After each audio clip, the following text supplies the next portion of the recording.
Is there something about you or your life that you'd like to change or to try, but you keep holding yourself back from stepping into it?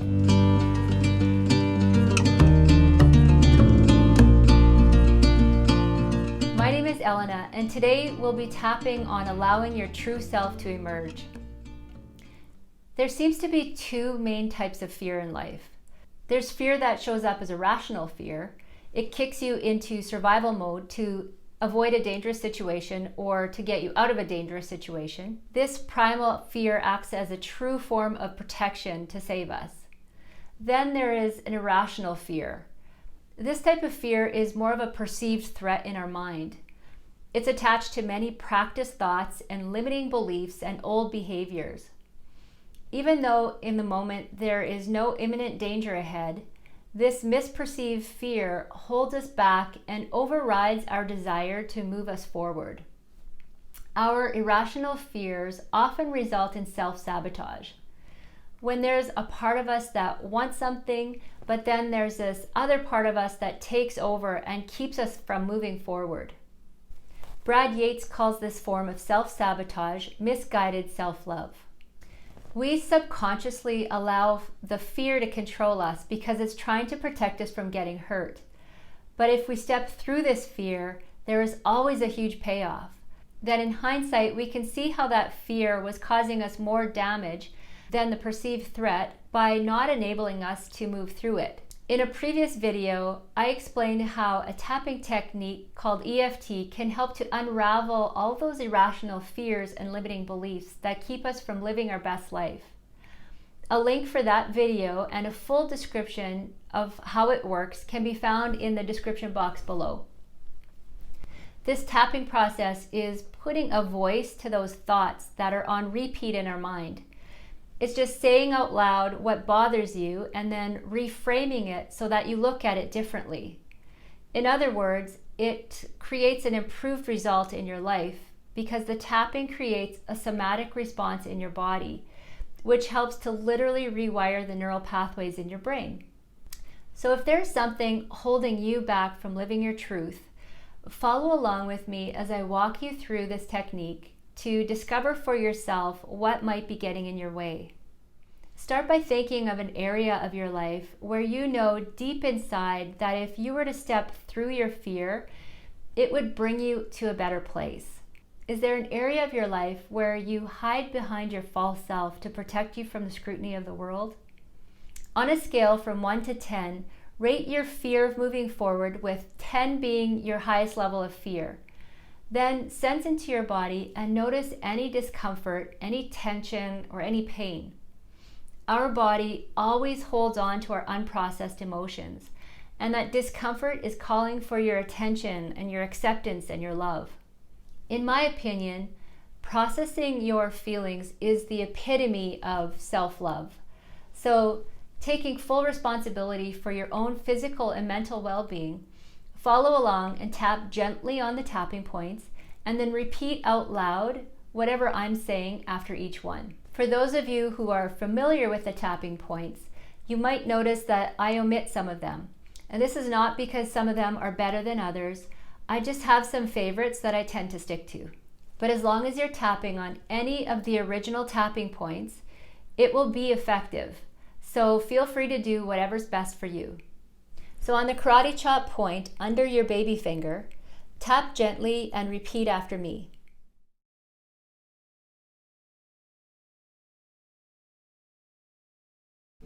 Even though part of me feels like it's safer to stay small than to step into the fear of the unknown, because staying small feels more familiar, I accept this part of myself. And even though I'm convinced I cannot move beyond this fear, because who would I be without it? Who would I be on the other side of it? This uncertainty keeps me stuck. And I am ready to move this fear out of my body. I recognize this fear. All of the ways my false self keeps me stuck. all of the ways I keep myself small and hold myself back. It's too scary to change. It's more familiar to keep suffering. But it sure doesn't make me happy. It keeps me in fear. And I can let this fear go. And as I just take a minute to notice where I feel stuck in my life, to notice and feel that fear inside my body, I recognize the ways that I hold on to it. It feels like tightness and pressure.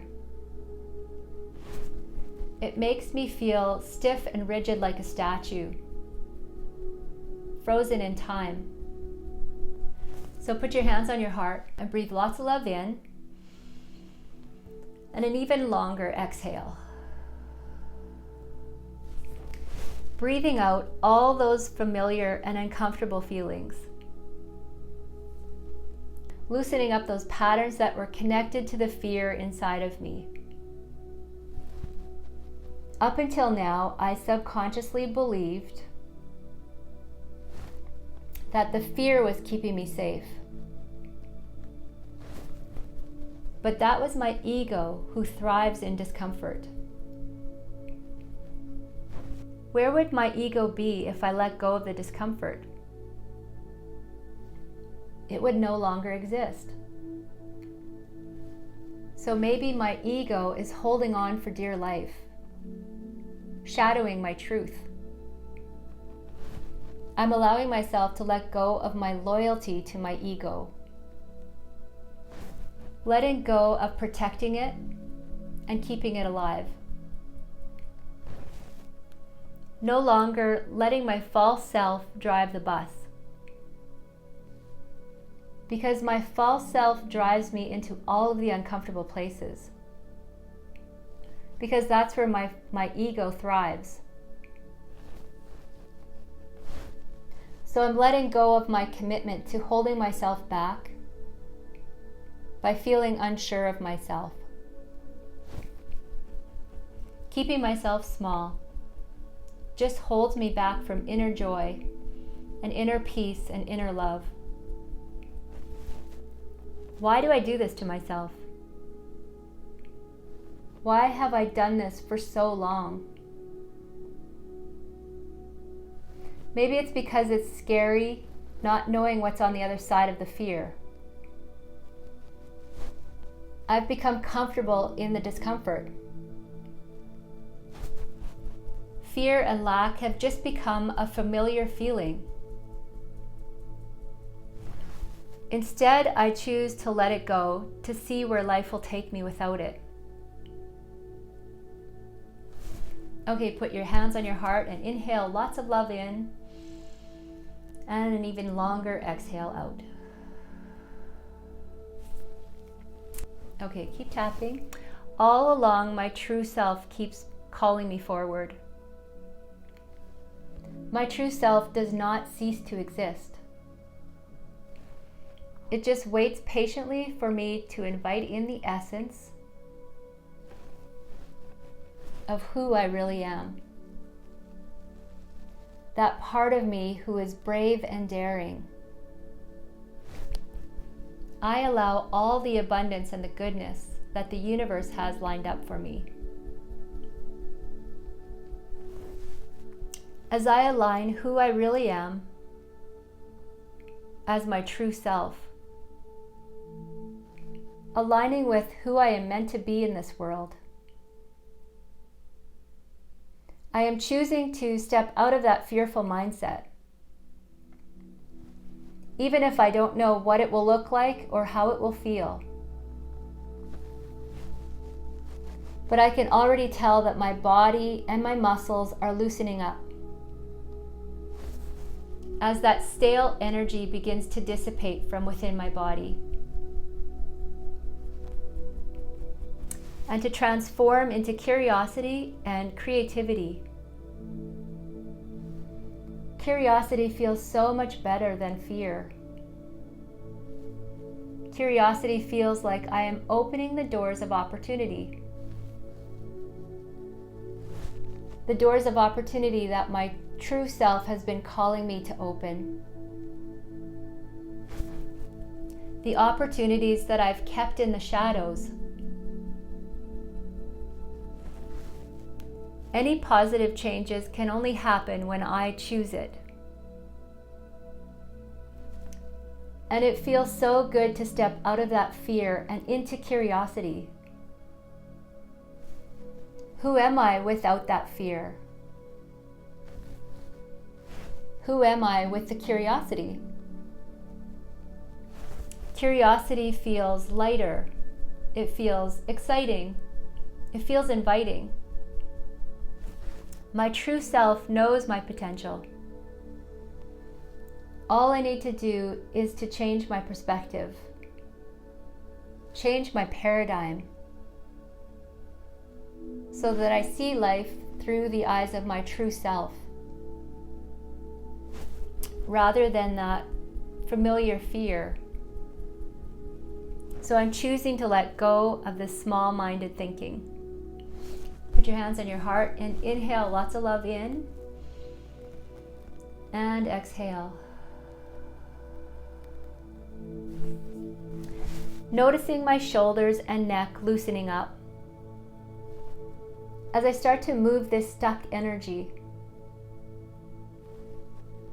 that has kept me shackled to the small version of myself. So instead, I'm giving myself permission